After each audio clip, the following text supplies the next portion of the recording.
Hello ladies and gentlemen, and welcome back to Down to Earth Astronomy and to Elite Dangerous. Patch 2.3 is here, and I've been hard at work trying to find a suitable method for making some money in this patch, and I think I might just have found something.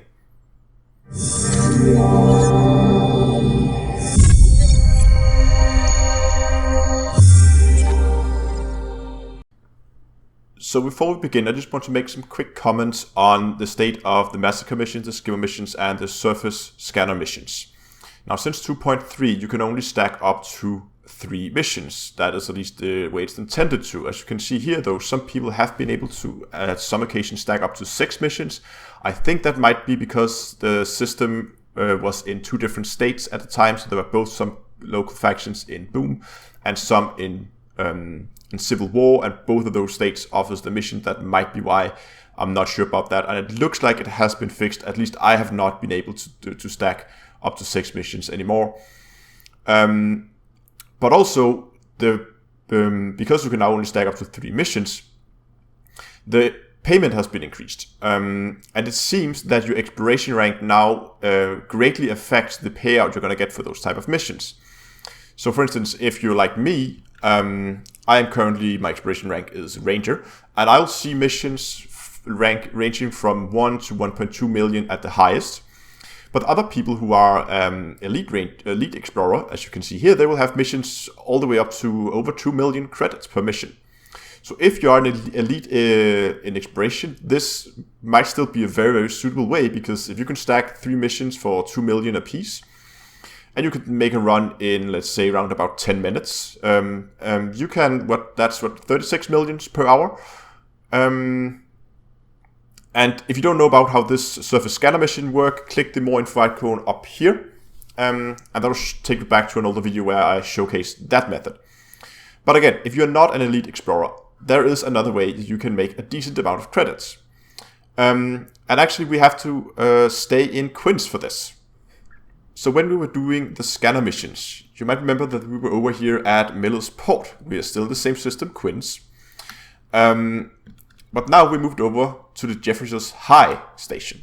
The good thing about this is in this system there are 2 tourist beacons. There are the Galen's Ascension, and somewhere else that we cannot see it here because we're too far away, there is the Quince Visitors Beacon. There are these 2 tourist beacons in the system.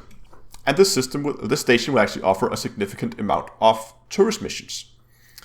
So what we're going to do is, now I'm going to showcase the method, show what I'm going to do. And then afterwards, when we come back, we're going to see how much money we make, how much time it took. And then I'm going to go through the setup and the loadout of the ships. And I'm also going to go through some other ships, because as you can see here, I'm using the Beluga liner, which might be a little expensive for some people. So I'm also going to go through some cheaper setups that you can use if this is a little bit outside your budget. So what we're going to do is, we're not going to go into the mission board. That is wrong. We're going to go into the passenger lounge. And in here you can see lots of passenger missions, and many of them will go for either, you can see here, the Quince Visitors Beacon, which is in this system, or the Galen's Ascension, which is also in this system. And what I would normally do is I would look for missions that would pay from, the 400,000 are for me pretty common. And again, that depends for how much time you want to spend actually stacking the missions. But notice here that these missions, they are exploration missions. So the payout you're going to get from the missions depend on your exploration rank. But these missions do count, the money you make from the missions do count towards your exploration rank. So the more missions you run, the better exploration rank you're going to get. You can see here right now, I'm currently at a Ranger. So the better missions that the more missions you run, the better exploration rank you're going to get, and the better missions and the higher payout you're going to get for your missions. So just keep at it. Of course, your standing to the local faction share is also going to matter, but they should increase fairly quickly. But as your exploration rank increases, you should begin to see a better and better benefit from these missions. So let's go ahead and let's stack some missions here. And we don't care if it's to the Quince Visitors Beacon or the other one. We're just going to stack. For instance, we have one here, 800,000. Oh, let's note what time is it before we start. It's just past 10:57. Okay, so let's begin to stack some missions here. There's one here for 5 in business for 800,000. That's pretty good. So see, we have no business cabins that's large enough to accommodate them, so we're going to put them in first class. Going to bump them up a class. There's one here for 600,000. Let's pick that. And where can we put them? They will actually fit in the economy class, so let's put them in the economy cabin. I think the rest of them was pretty low paying. Yeah, the rest are pretty low paying. So what we're going to do is we're going to do the good old board hopping. Some of you may not like this method. That's completely fine. You don't have to do it. But I think it increases your payout quite significantly, so I use it. But again, if you don't know what this is, if you change from private to solo to open, your mission board, your missions are going to refresh, and you're going to get a new set of missions. So you can just switch between the sessions to update your missions. Okay, so let's see here. That's pretty low, actually. Let's see what else we got. 400. There's 1.5. That's pretty good as well. Let's take that. There are so few, only 3 of them, so let's put them into the business. 400. Let's begin to take some of these little lower paying just to get the this completely filled out. We need to put those in first class. 800,000 there. That's pretty good as well. They go into luxury. I think we had some other ones up here that were paying the 400,000. Yeah, let's take this one as well. They will fit in our small business cabins. Did we have any more? No, we don't. Oh, actually, no, that was a very low paying one. Not going to take that one. So again, we're just gonna do a little bit of board hopping, trying to get all our cabins completely filled out. So all my cabins are now completely filled with passengers, or have a mission for each cabin. And we can see on the clock that we spent 4 minutes so far. It's a little longer than I usually do. We'll see if we can't make it within my. I hope that we do this within 10 minutes. Also note that we're flying without a shield. And that's because you can see here, we have illegal passengers on board. And you will, more than often, you will have that. And most of these people, they don't like being scanned. So you're anyway, as soon as you leave the station here, you're going to activate your silent running, which is taking down your shield. So there's really no point in fitting a shield generator on the shield, because it's not going to protect you when you're silent running. There we go. Turn on silent running. Be very careful not to scrape the ship here. Landing gear up. Make sure all pips are in engines and begin to fly towards the planet. If you can't find it, it's the planet called New America. So target it and just begin to slow boat towards it until you're outside the mass lock. Because some of the passengers on board will not like to be scanned, so that's why we're silent running out. And we should clear the mass lock very soon. There we go. Start the frameshift drive. Turn the silent running off so your ship don't overheat. And there we go. Now, right now we are in a bit unfortunate situation where the Galen's Ascension, which is one of the visitors' beacons, are at the opposite side of the planet. So we have to fly around the planet. On other times of the day, the visitor's beacon will be visible from the station, and you won't have to spend as much time flying around the planet. So, as we get around here, now, as we're beginning to approach here, note that we have both missions for Quince visitor's beacon, and we have some for Galen's Ascension. So we have for both the visitor's beacon in the system, and Quince visitor's beacon is quite far away. I think it's 2,000 light seconds or something like that, so it takes quite some time to get out there. But luckily, there's a way around that, which I'm going to show you now. But first, let's get to this visitor's beacon first.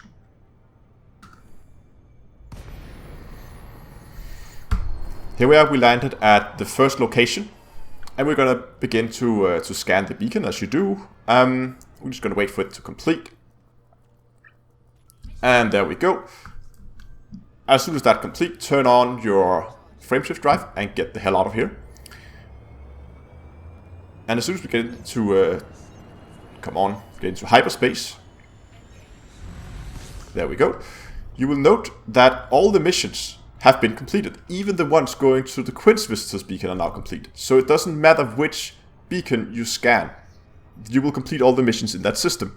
And yes, I've tested, you cannot take long-range missions to other systems and then just fly to this beacon and scan them. That doesn't work. It has to be within the same system. So let's just retarget the station and begin to move around the planet. And then we just fly back to the station. Now, what you're essentially doing here is you're saying to your passengers, yeah, sure, I'll fly you to Quince Visitors Beacon. And after you leave, you say, you know what, about that, we're just going to go to the one right next door and you're going to see that instead. I hope that's okay. And well, they don't, at that point, really don't have a choice. So you're being a bit of an asshole to your passengers, but you're going to get paid anyway. So let's just slowly begin to get back. From here, it's pretty straightforward. We get back to the station. Silent run in, remember. Be very careful when you enter. Don't try to scrape the ship because many of the passengers don't like hull damage. So be careful when you fly in. Then we're going to land, and once we're on the landing pad, we'll see how much time we spent and how much money we made. So we are back on the station, and we can see we spent just over the 10 minutes. And so let's have a quick look. We're right now at 230 million credits. And my current exploration rank is at Rangers 57%. So let's go ahead and let's hand in all the missions that we got. Let's see how much money we got out of this. So all the missions are now handed in. And you can see that I'm now at 36. I made just around, I think it was a 230.3. So I made around 6.5 million credits in those approximately 10 minutes. So that means you could do 6 runs per hour for, let's say, around 6.5 million credits. That leaves you at, 39, almost 40. So let's just, for good measure, let's say 35 million credits per hour, just to, subtract a little. And I know I went a little bit over time, but again, it does normally take a little bit longer when I'm actually recording, and we're a little unlucky with the position of the Galen's Ascension being at the opposite side of the planet. So when the planets align and it's on the right side of the planet, and when you're done recording and you can do this a little bit more effectively, I don't think you can get up to above the 35 million credits per hour. So again, I think that's a pretty effective way to make money. That can definitely be done in 2.3. So let's go ahead and let's have a look at some of the outfitting and how you can fit your ships. I, of course, doing the original recording, forgot to show how much my exploration rank actually increased. So just do that real quick here. You can see I've gone up 2% from 57% to 59%. So now we'll go and have a look at the loadouts. Okay, so when it comes to outfitting ships for this type of passenger missions, what really matters is just how many passengers you can take along. As we already discussed, you don't need a shield. So again, hard points, I just got without hard points. And utility mount, nothing there as well. And actually for the core internals, do whatever you like. Actually, I haven't even upgraded the frameshift drive. It's still stuck, but I haven't done a lot in here. Derated some of the stuff, but I just got some stuff that I had lying around. It's not really important. The ship just needs to be able to move. As long as the ship can undock and as long as it's space worthy, you're good to go. What really matters is the optional internals. Okay, so the station will only, as far as I've seen, will only offer missions with a maximum tourist count of 8. So you're not going to see any missions larger than 8. So there's really no point in going, for instance, here at the class 6 slots. I could go for business or first class, and they would have 16 or 32 or economy, and I don't know how many they will have. I think economy will have what? Is that economy 32? I don't know. But anyway, it doesn't matter because I can only have one mission per cabin anyway. So if I have a cabin that has a capacity higher than 8, it's a waste. And many missions will of course be smaller, all the way down to 2, which I think is the smallest I've seen.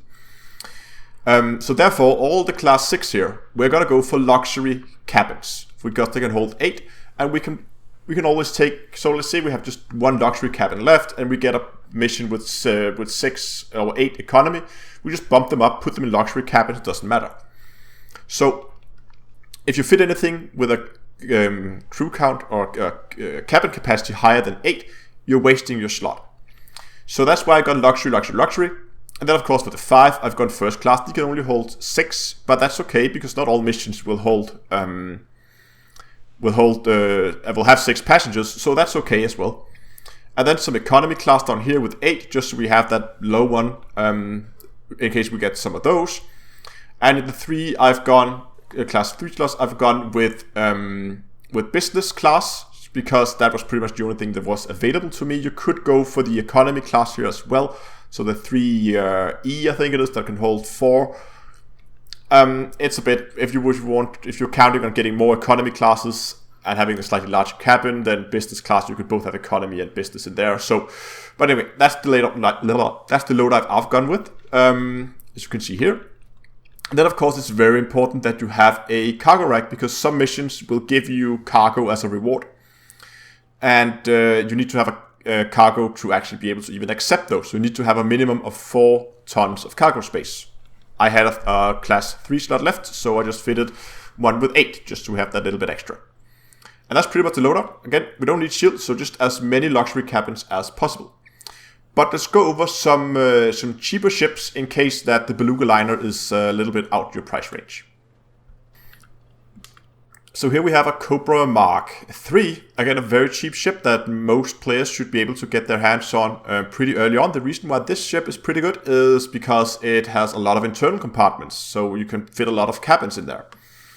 Again, hard points, I don't have any utility mounts, nothing there. Core internals, do as you like, as long as the ship is space worthy.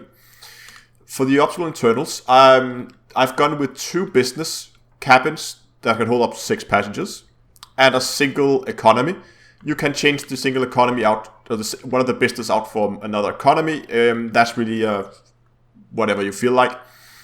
Then of course the cargo rack, so we get that 4 cargo space that we need to be able to accept all the missions. And for the last one, I just fitted class 2E economy class. They can only hold 2 people. But it's the only thing that is available in this class, so you can just fit it. And if you don't have any missions that will fit in, just fly with the 3 up here. You should fill at least the 3 class 4 cabins before you leave. But it's nice to have the small ones in case you get some missions. So that's the Cobra, fairly cheap ship. Let's move on to some of the other passenger liners. So let's have a quick look at the Dolphin, the newly added passenger liner into the game. I forgot to say with the Cobra that you can probably expect to make around 10 million per hour in the Cobra. So that's of course a lot less than you do in. So let's have a look at the newly added Dolphin. Before we do that, actually, I forgot to say you could probably expect with the Cobra to make around about 10 million per hour. And with the Dolphin here, you're probably looking at 12 to 15 million per hour, so that is definitely better, definitely an upgrade. But let's look, again, hardpoint utility internals, or core internals, don't want to go through that, it's the same thing, just do whatever you feel like. But for the optional internals, for the class 5, gone with a first class, you can have 6 people in that. 2 class 4, one business for 6 people, and 1 economy for 8 people. The class 3 slot is another business, and then of course the class 2 are economy, and a single cargo rack, so we have that 4 cargo hold, again no shields, and that's pretty much it. So let's move on, and let's have a look at the Orca. And for the Orca, let's have again look at the optional internal slots. For the class 6, we of course got the luxury, because that can hold up to 8 people, which is the cap that we're going for. All the class 5s are first class for 6 people. You can, if you really feel like you're getting a lot of missions with more than 6 people, you can change out one of these for class 4E economy class, like this one down here, so you get that extra, those 8 people. I've gone with this setup, but again, that's really a matter of taste. And then of course, as I said here, the class 4 and economy. Business in the class 3, and then we have 2 class 2 slots, 1 for the cargo rack, so we get the 4 cargo hold, and then a final economy class 2 for 2 people. So those are the ships that I highly recommend that you use them in different range. I should say, and this one, I haven't really tested this too much in depth, but you're probably going to look at around a little over 20 million per hour using the Orca. But anyway, that's my quick guide. If you found any methods that could make even more money, let me know in the comment section or over on my Discord channel. If you liked the video, give it a like. If you disliked it, give it a dislike. Consider subscribing to the channel, and until next time, I will see you guys in space. All of the research for this video was actually done live during a live stream, which you can watch over there. And subscribe to the channel so you know when the next live stream up if you want to get this kind of information a little bit earlier than everybody else.